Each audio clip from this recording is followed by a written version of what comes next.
ሚካኤል ወጣ እልልበል ሲባል እንደ ሻሽ ይነጠፋል ህዝቡ። የእግዚአብሔር መልአክ ቆሞ አየ፣ የተመዘዘም ሰይፍ በእጁ ይዞ ነበረ፣ ሰገደም፣ በግንባሩም ወደቀ ይላል። ቅዱስ ሚካኤል አይኔ እንዲያበራልኝ ለመንኩ። ቅዱስ ሚካኤል የምራጋሽ ነው። እኔ ሃይማኖተኛ ሰው ምናምን አይደለም፣ ግን ቅዱስ ሚካኤል ለኔ ያላደረገልኝ ነገር የለም። እንደ ቅዱስ ሚካኤል የሚራዳ የለም። ቅዱስ ሚካኤልን አባቴ በሉት። ሰው ወዶ መሰለ ሚካኤልን እንጀራ የሚለምነው አጋርን ሲያበላት ስላየቁ ነው። ሊቀ መላኩ ቅዱስ ሚካኤል ገና በእናታችን ማህፀን ሳለን ያደረገልን ልንገራችሁ። ሚካኤል ድረስልኝ ብላችሁ ስትጠሩት ተናግራችሁ ሳትጨርሱ መልአኩ አጠገባችሁ ነው ያለው። ቅዱስ ሚካኤል በሮ ይድረስልን ለተጨነቅነው ለኛ። ያልታሰበ ደስታ ቤትሽ ይግባ፣ ከፈራሹ ነገር ቅዱስ ሚካኤል ይጠብቅሽ፣ ከኩዮችሽ እኩል ያድርግሽ። ቅዱስ ሚካኤል እንባሽን ያብስልሽ። የአፎሚያን የሞት ደብዳቤ የቀየረ መልአክ ያንቺንም ይቀይርልሽ። ከአንበሳ መንጋጋ ያውጣሽ። ምቀኞች የዘጉብሽን በር ቅዱስ ሚካኤል ይክፈትልሽ። ሟርተኞች የዘጉብሽን በር ቅዱስ ሚካኤል ይክፈትልሽ። በቅዱስ ሚካኤል እንባ የታበሰ ለማለት ያብቃሽ። የረገጥሽ ለምልም፣ የነካሽ ይባረክ፣ ያሰብሽው ይሳካ። ልክ እንደኔ በቅዱስ ሚካኤል መንገዳችሁ የቀናላችሁ ሰዎች ይህንን መዝሙር ሼር አድርጉት።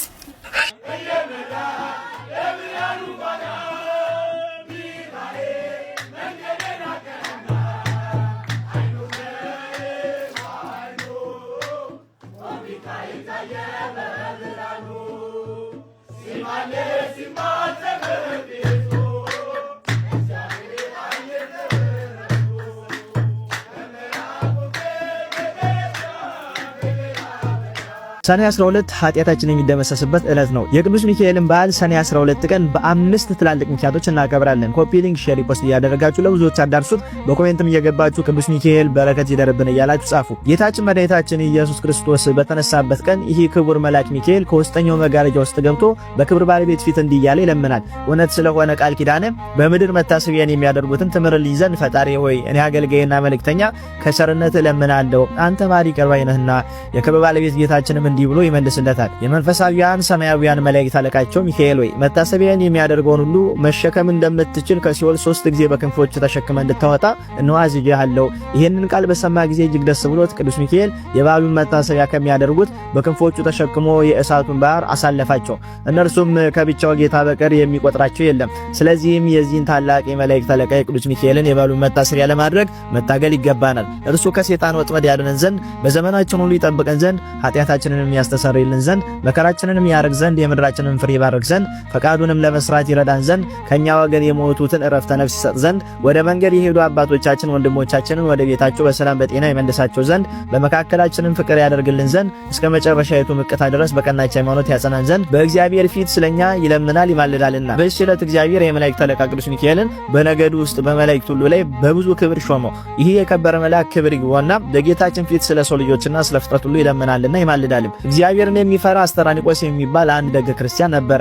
የዚህ ደግ ክርስቲያን የሚስቱ ስም ደግሞ ቅድስት አፎሚያ ይባላል። እነዚህ ሰኔ 12 ረፍታቸው ነው። ይህ ሰውን በየወሩ 3 በዓላቶችን እያከበረ ኖረ። እሊህም ክብር ይግባውና የጌታችን የኢየሱስ ክርስቶስ የልደቱ መታሰቢያ በየወሩ በ29፣ ሁለተኛ የእመቤታችን የቅድስት ድንግል ማርያምን በዓል መታሰቢያ በየወሩ በ21፣ ሶስተኛ የከበረ የመላእክት አለቃ የሆነ የቅዱስ ሚካኤልን በዓል መታሰቢያ በየወሩ በ12 እነዚህን ያከብር ነበር። የሚሞትበት ጊዜም ሲቀርብ እርሱ ሲሰራው የነበረውን ምጽዋት ይልቁንም እሊህን ሶስቱን በዓላት እንዳታስታውል ሚስቱን ቅድስት አፎሚያን አዘዛት። እርሷም የከበረ የመልአኩ የሚካኤልን ስዕል ያስልላት ዘንድ ባሏን ለመነችው። እርሱም አሰርቶ ሰጣትና በቤት ውስጥ በክብር አኖረችው። ባሏ ካረፈ በኋላ ባሏ ያዘዛትን መስራት ጀመረች። ሴጣን ግን ቀናባት። በመበለት ሴት መነኩሴት ተመስሎ ከእርሷ ጋር ተነጋገረ። እንዲህም አላት፣ እኔ አዝንልሻለሁ፣ ራራልሻለሁ። ገንዘብሽ ሳያልቅ ልጅነትሽን ወራት ሳያልፍ አግብተሽ ልጅ ትወልጂ ዘንድ እመክርሻለሁ። ባልሽም መንግሥተ ሰማያትን ወርሷል፣ ምጽዋትንም አይሻም። አፎሚያም እንዲህ ብላ መለሰችለት፣ እኔ ከሌላ ሰው ጋር ላልገናኝ በእግዚአብሔር ፊት ቃል ኪዳን አድርጌያለሁ። ርግቦችና መንጢጦች እንኳን ሌላ ባል ያውቁም። በእግዚአብሔር አርአያ ከተፈጠሩ ሰዎች ይሄ ሊሆን እንዴት ይገባል? ምክሩንም ባልሰማች ጊዜ አርአያውን ለውጦ በላዩ ላይ ጮህባት። እንዲህም አላት፣ እኔ በሌላ ጊዜ እመጣለሁ። እርሷም የከበረ የመላእክት አለቃ ሚካኤልን ስዕል ይዛ አሳደደችው። ከዚህም በኋላ ሰኔ 12 የከበረ የመላእክት አለቃ ሚካኤልን በዓል በሚከበርበት ዕለት እርሷም የበዓሉን ዝግጅት ስታዘጋጅ ሳለች ብርሃናዊ መልአክ መስሎ መጣ ሴጣን። አፎሚያ ወይ ሰላም ላንቺ ይሁን፣ እኔ የመላእክት አለቃ ሚካኤል ነኝ። ጌታ ወደ አንቺ ልኮኛልና ይህንን መስዋዕትሽን ትተሽ ለአንድ ምዕመን ሚስት ትሆኚ ዘንድ ጌታ አዞሻል። ባል የሌላት ሴት መህለቅ የሌለው መርከብ እንደምትመስል ወቂ። እንደ አብርሃምና ያዕቆብ እንደ ዳዊትና እንደ እነርሱ ያሉ ብዙ ሴቶችን እንዳገቡ እግዚአብሔርን ደስ እንዳሰኙት ከብሉይ ኪዳን መጻሕፍትን ጥቅሶችን ያመጣላት ጀመረ። ቅድስት አፎሚያን መልሳ አንተ የእግዚአብሔር መልአክ ሆንክ፣ የመስቀል ምልክት ካንተ ጋር ወዴት አለ? የንጉሥ ጭፍራ የሆነ ሁሉ የንጉሥ ማይተም ሳይዝ ወደ ሌላ ቦታ ሄድምና አለችው። ሴጣኑም ይህን በሰማ ጊዜ መልኩ ተለወጠና አነቃት። እርሷም ወደ ከበረ መልአክ ወደ ሚካኤል ጮኸች። ወዲያውኑም ደርሶ አዳናት። ያንንም ሴጣን ይዞ ይቀጣው ጀመረ። ሴጣኑም ጮሆ ማረኝ ያለ ጊዜ አጣጥፋኝ፣ እግዚአብሔር እስከ ዓለም ፍጻሜ ታግሶናልና እያለ ለመነው። ከዚያም በኋላ ተወና አበረረው። የመላእክት አለቃ ሚካኤልም እንዲህ አላት፣ ብጽዕት አፎሚያ ወይ ሄደሽ የቤትሽን ሥራ አዘጋጂ። አንቺ ዛሬ ከዚህ ዓለም በሞት ትለያለሽና እነሆ እግዚአብሔር ዓይን ያላየውን ጆሮ ያልሰማውን በሰው ልብ ያልታሰበውን አዘጋጅቶልሻል። ይህንንም ብሎ ሰላምታ ሰጣትና ወደ ሰማያት አረገ። የበዓሉን ዝግጅት እንደሚገባ ከፈጸመች በኋላ ወደ ኤጲስቆጶስና ወደ ካህናቱ ሁሉ ላከች። ወደ እርሷን በመጡ ጊዜ ለዶችና ለጦም አዳሪዎች ሰጧቸው ዘንድ ገንዘቧን ሁሉ አስረከበቻቸው። ከዚህም በኋላ ተነስታ ጸለየች። የከበረ የመልአኩ የቅዱስ ሚካኤልን ስዕል አንስታ ታቅፋ ሳመችው። ያን ጊዜም በሰላም አረፈች። ለእግዚአብሔር ምስጋና ይሁን፣ እኛንም በጸሎቱ ይማረን። የዚህ የከበረ መልአክ ሚካኤል የረድኤቱ ኃይል ሁላችን የክርስቲያን ወገኖችን ይጠብቀን። የክርስቶስ ወገኖች የሆኑ መኳንንቶችን ጠብቆ በወንበሮቻቸው ላይ ያጸናቸው ዘንድ የሳቱትንም ወደ ቀናች ሃይማኖት ይመልሳቸው ዘንድ እኛንም በዚህ መልአክ አማላጅነት ይማረን። በረከቱ ከኛ ጋር ትኑር።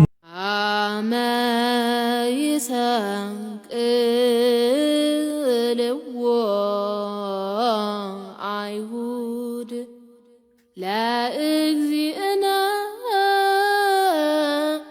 ሚካኤል አርመመ ወገብርኤል ተደመ ፀሐይ ጸልመ ወወርኅ ደመ ኮነ ወሪዶ እመስቀሉ አብርሃ ለኩሉም። ቅዱስ ሚካኤል ዓይኔ እንዲያበራልኝ ለመንኩት። የጠየቅኩት ሁሉ በአንድ ቀንና እንዲሁም ደግሞ በአንድ ቅጽበት አደረገልኝ። ይህ የእህታችን ምስክርነት ነው። እስኪ አንድ ጊዜ ሁላችሁም ቅዱስ ሚካኤል እያላችሁ ኮመንቱን አጥለቅልቁት። ቅዱስ ሚካኤል በጭንቃችሁ ሁሉ ይድረስላችሁ። ይህን ተአምር ለሌሎችም ሼር እያደረጋችሁ አጋሩ። ታዲያ ይህች እህታችን በአንድ ቀን ዓይኗ ስለበራበት ድንቅ የፈውስ ስፍራ ልንገራችሁ። ከአዲስ አበባ በ26 ኪሎ ሜትር ርቀት ላይ ብቻ የሚገኝ ሲሆን ሰሚ በዕለቱ ቅዱስ ሚካኤል ይባላል። ይህ ስፍራ በየሳምንቱ አያሌ ምስክሮች እግዚአብሔር አደረገልኝ ብለው የሚመሰክሩበት፣ እውሮች የሚያዩበት፣ አንካሶች የሚሄዱበትና የታሰሩ ሁሉ የሚፈቱበት የቃል ኪዳን ምድር ነው። የፊታችን ቅዳሜ የካቲት 21 እና እንዲሁም ደግሞ እሁድ የካቲት 22 ገዳሙ ራሱ ባዘጋጀው መንፈሳዊ ጉዞ የዚህ በረከት ተካፋይ እንድንሆን ተጋብዘናል። በ300 ብር ብቻ ወደዚህ ቅዱስ ገዳም ተጉዘን በካህናት እጅ ቅባ ቅዱስ ተቀብተን በፈዋሹ ጸበል ተጠምቀን እንዲሁም ደግሞ በቦታው የሚገኘው ልዩ የማር ጸበል ይዘን እንመለሳለን። ኑ የቅዱስ ሚካኤል ረድኤትና አማላጅነት አብረን እንካፈል። ሰው ወዶ መሰለ ሚካኤልን እንጀራ የሚለምነው አጋርን ሲያበላት ስላየኩ ነው። ሰው ወዶ መሰለ ሚካኤልን እርዳኝ የሚለው እስራኤልን ሲራዳ ስለተመለከተ እኮ ነው። እኔ ሃይማኖተኛ ሰው ምናምን አይደለም፣ ግን ቅዱስ ሚካኤል ለኔ ያላደረገልኝ ነገር የለም። ብዙ ነገር አድርጎልኛል። ይሄ ማለት አልፈልግም። ሚካኤል ድረስልኝ ብላችሁ ስትጠሩት እና ሚካኤል ብላችሁ ተናግራችሁ ሳትጨርሱ መልአኩ አጠገባችሁ ነው ያለው። እኔ ደህና መልክ የለኝ፣ ደህና ቤተሰብ የለኝ፣ ምን የለኝ፣ ግን የሆነ በቃ ደረቴን ወጥሬ በኮንፊደንስ እግዚአብሔር ምስክሬ በኮንፊደንስ ነው የምንቀሳቀሰው። ለምን አትሉኝም? እንደ ቅዱስ ሚካኤል የሚራዳ የለም። ቅዱስ ሚካኤልን አባቴ በሉት፣ እርዳኝ በሉት፣ አግዘኝ በሉት፣ አሻግረኝ በሉት፣ ያሻግራቸዋል። ቅዱስ ሚካኤል የምር አጋዥ ነው። እኔ ፐርሰናሊ በጣም ወዶ ቅዱስ ሚካኤል በጣም የተወደደ ተዋጊ፣ አጋንንትን ያዋረደ ሰው ዘንዶውን የተጣለ ያ ውዳቂ የሆነው ሰይጣን ደግሞ ምናልባት እንግዲህ የሚውጠውን ፈልጎ ያዣባል ብሎ ይለ ጴጥሮስ፣ አሁን ባለ ህይወታችሁ ውስጥም ደግሞ የታላቅ መልአክ እናንተን ያግዛልና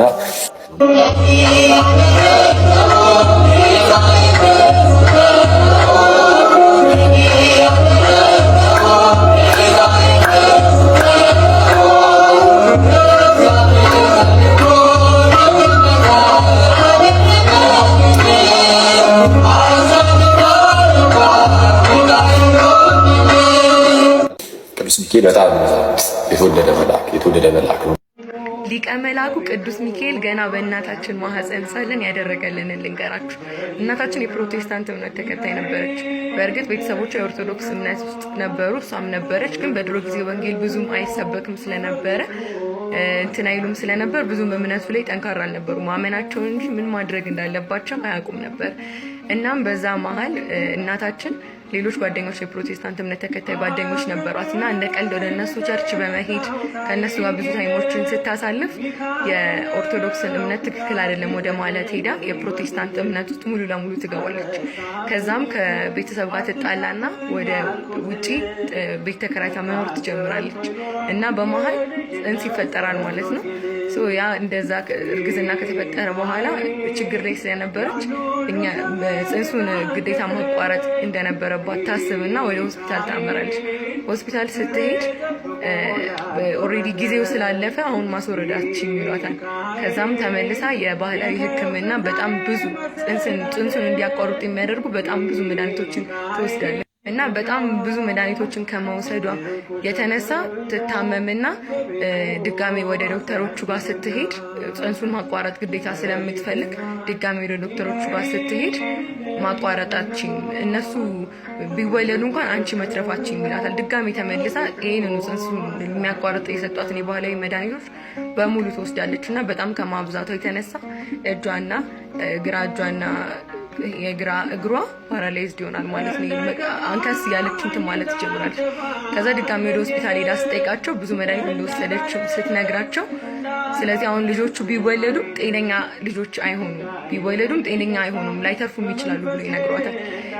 በጣም ተጨናንቃ ስለነበረ ይሄ የሆነው ልታናገራት ጓደኛዋ ጋር ስትሄድ አጋጣሚ ፋርማሲ ጋር ታገኛታለች እና እንዴት መጣሽ ስትላት ላወራሽ ነበር ስትላት በቃ ዛሬ ቅዱስ ሚካኤል ስለሆነ 12 ነበረ ቅዱስ ሚካኤል ስለሆነ በቃ ተሳልመን እንምጣና እናወራለን ትላታለች እና ማዘር ፕሮቴስታንት እምነት እንደተቀበለች እንደተቀላቀለች ጓደኛዋ አታውቅም፣ አልነገረቻትም። ስለዚህ አብራት ሄደች እና ቅዱስ ሚካኤል የካ ሚካኤል የመጀመሪያውን በር ይገቡና አልፈው መሀል ሲደርሱ በቃ አንቺ ግቢ እኔ እዚህ ልጠብቅሽ ትላታለች ማዘር ጓደኛዋን።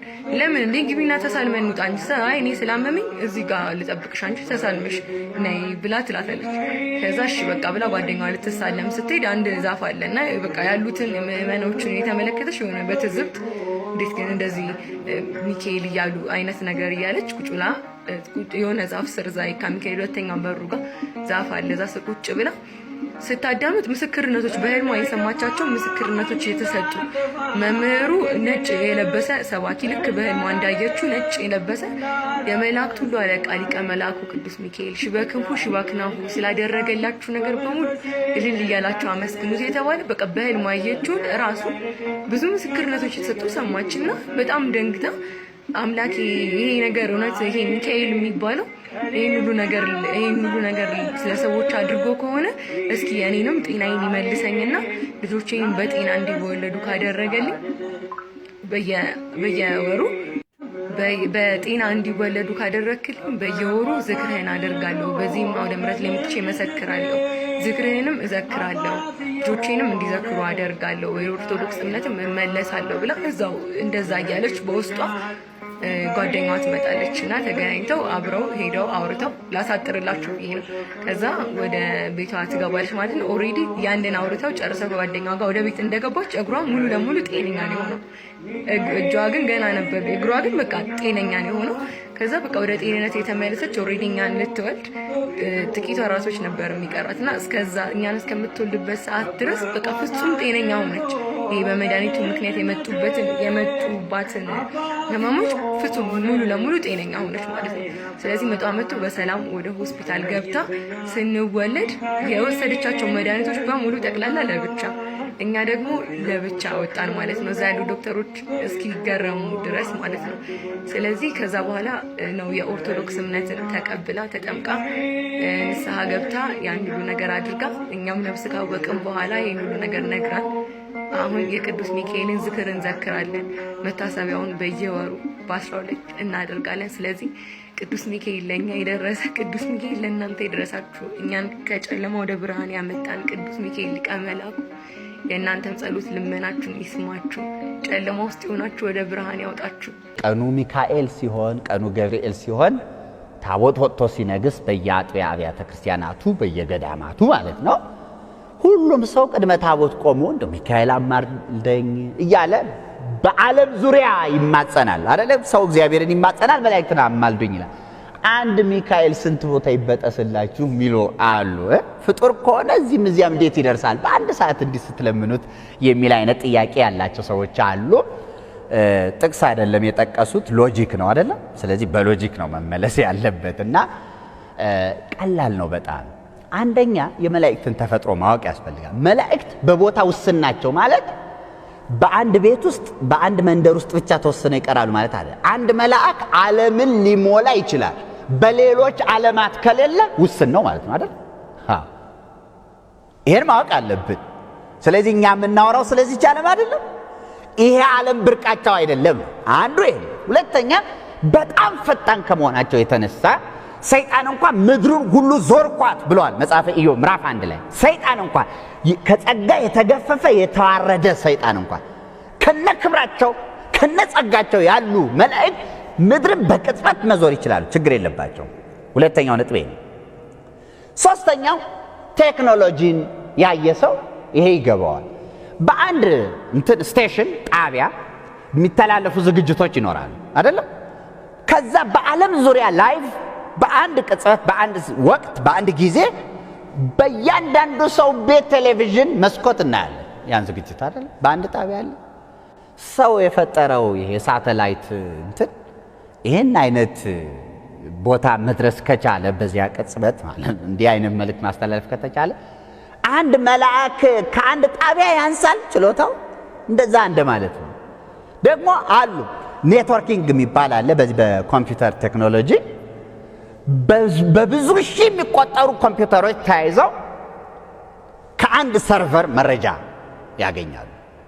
በዓለም ዙሪያ ማለት በቅጽበት መረጃ ይደርሳቸዋል። ስለዚህ አንድ መልአክ ነው ከአንድ ሰርቨር ያንሳል ወይ? ችሎታው ፍጥነቱ እግዚአብሔር የፈጠረው ሕያው ፍጥረት መልአከ እግዚአብሔር ከዚያ ያንሳል። እንዴት አድርገን ንቀን አይተናቸው ነው። ይሄን ደግሞ መጽሐፍ ቅዱሳዊ እናድርገው። መጽሐፍ ቅዱሳዊ ሲሆን ሁሉ ነገር መልካም ስለሆነ ምን ይላል? መዝሙረ ዳዊት መዝሙር 33 ቁጥር 7 ላይ ይተአየን መልአከ እግዚአብሔር አውዶሙ ለይፈርህዎ ወያድኅኖሙ የእግዚአብሔር መልአክ ይላል። የእግዚአብሔር መልአክ ሲል ብዙ መላእክት ማለት ነው ወይስ አንድ መልአክ ነው? አንድ መልአክ ነው አይደል?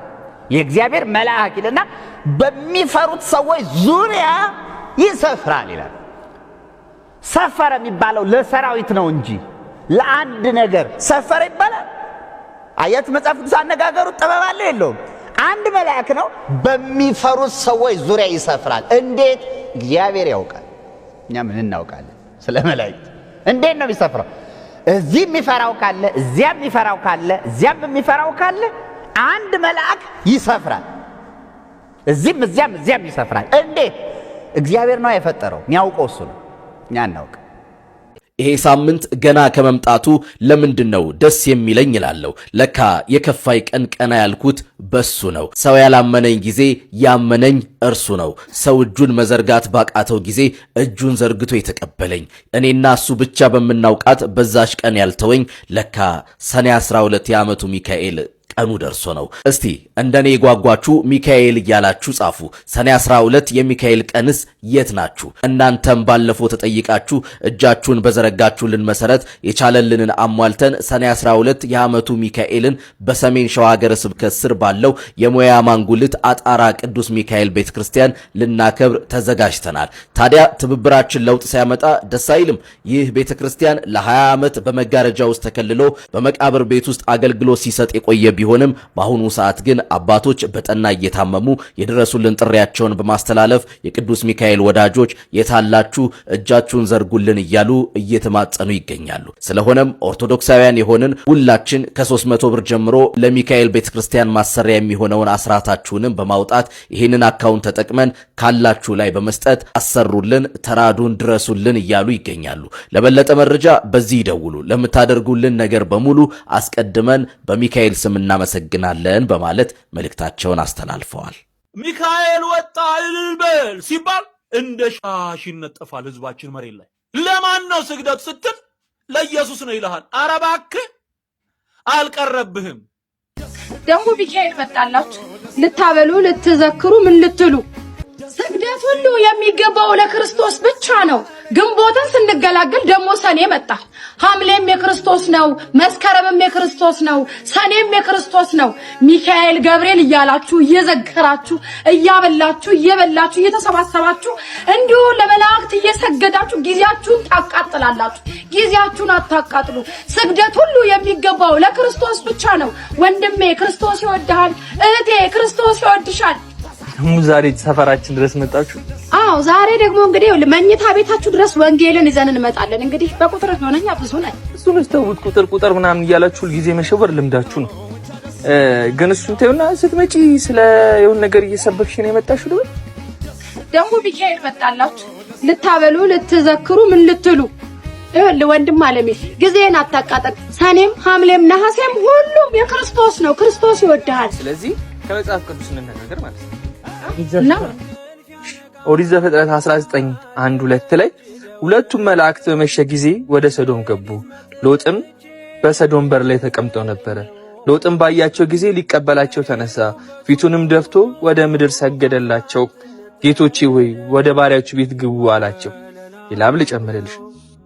ኦሪት ዘኍልቍ 22:31 ላይ እንዲህ ይላል፣ እግዚአብሔርም የበለዓምን ዓይኖች ከፈተ፣ የእግዚአብሔር መልአክ ቆሞ አየ፣ የተመዘዘም ሰይፍ በእጁ ይዞ ነበረ፣ ሰገደም፣ በግንባሩም ወደቀ ይላል። ታዲያ በለዓም ሎጥ ከሰገዱ እኛ ኦርቶዶክሳውያን ለቅዱስ ሚካኤል አይደለም ለሌሎች መላእክቶች ብንሰግድ ምንድነው በደላችን? ምንድነው ጥፋታችን? ወንድሜ አንተም ማያገባህም እኔም ማያገባኝም። ድሮም ከማስመሰል ውጪ ምንም እንደማታውቁ እናውቃለን። ጌታ ኢየሱስ ይወዳችኋል። መዳን በሌላ በማንም የለም። ይሄንን መላው ዓለም እንዲሰማው ስለፈለኩኝ ነውና ምናልባት ሶሻል ሚዲያ የምትጠቀሙ ሁላችሁም ይሄንን በቪዲዮ ቀርጻችሁ ለሁሉም እንድታስተላልፉ ነው። እያለቀሱ ነው ለመልአኩ ለቅዱስ ሚካኤል እየተናገሩ ያሉት እኚህ ታላቅ አባታችን አረጋዊ አባት ማለት ነው። ለ7 ዓመት የዛሬ 7 ዓመት አካባቢ ታምሜ በጣም ተጨነኩ። አይኔ ይባስ ብሎ አይኔ ጠፋ፣ ሁለቱም አይኔ ጠፋ። 21 ዓመት ሙሉ አይኔ ጠፋ። በምርኩዝ ነበር የሚሄድ የነበረው። ሰው ማየት አልቻልኩም። ብዙ ገዳማት ሄጄ ተጠመቅኩኝ። የተለያዩ ሆስፒታሎች ሄድኩኝ። ነገር ግን ፍጹም ሊሻለኝ አልቻለም። ሊቀ መላኩ ቅዱስ ሚካኤል የኩቲ ቅዱስ ሚካኤልን መጣውና ቅዱስ ሚካኤል ሆይ እባክህን ካለብን ችግር አድነኝ፣ በሰው እየተመራው ከመሄድ ታደገኝ፣ ጠብቀኝ ብዬ ሊቀ መላኩ ቅዱስ ሚካኤልን ነገርኩትኝ። መጥቼ እዚሁ በቅዱስ ሚካኤል ጸበሉን 7 ቀን ተጠመቅኩኝ። እንዲሁም ከቤተ መቅደሱ የሚሰጠውን ዕጣን ወስጄ ራሴን እየተቀባሁኝ ለ7 ቀን ቆየሁ። በ7ኛ ቀን ይኸው ሊቀ መላኩ ቅዱስ ሚካኤል አይኔን አብርቶልኛል።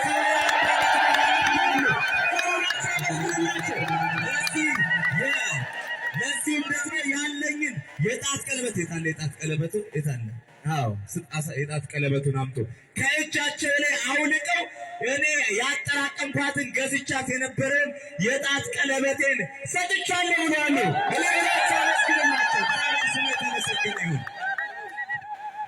እሺ ይህንን ሁላችሁም ቲክቶክም የምትጠቀሙ የኩቲ ቅዱስ ሚካኤል ያደረገውን ገቢረ ታምራት እንደዚህ እየቀረጻችሁ ለመላው ዓለም አስተላልፉ። ሰው ይመልከት ይህ ታምሩን። እግዚአብሔር ስሙ የተመሰገነ ይሁን። ያጽናናል እኮ መላእክትን ማየት፣ ስለ መላእክት ማወቅ እኮ ያጽናናል።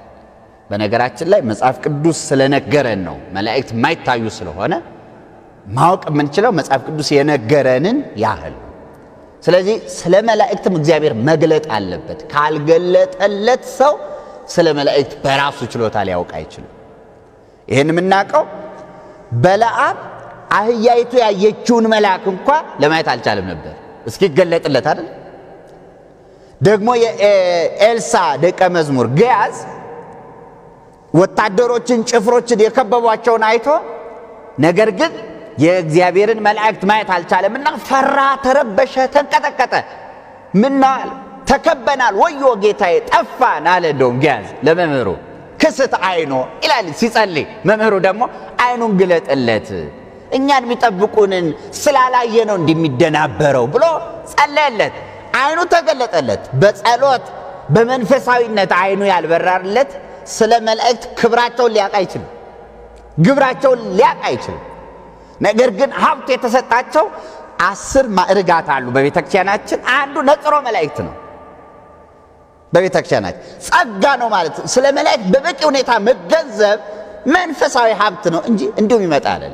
ስለዚህ ሰዎች የተሳሳቱ ነገሮች ስለ መላእክት ሲናገሩ ብትሰሙ አንድ ነገር እንደጎደላቸው መገንዘብ አለባችሁ ማለት ነው።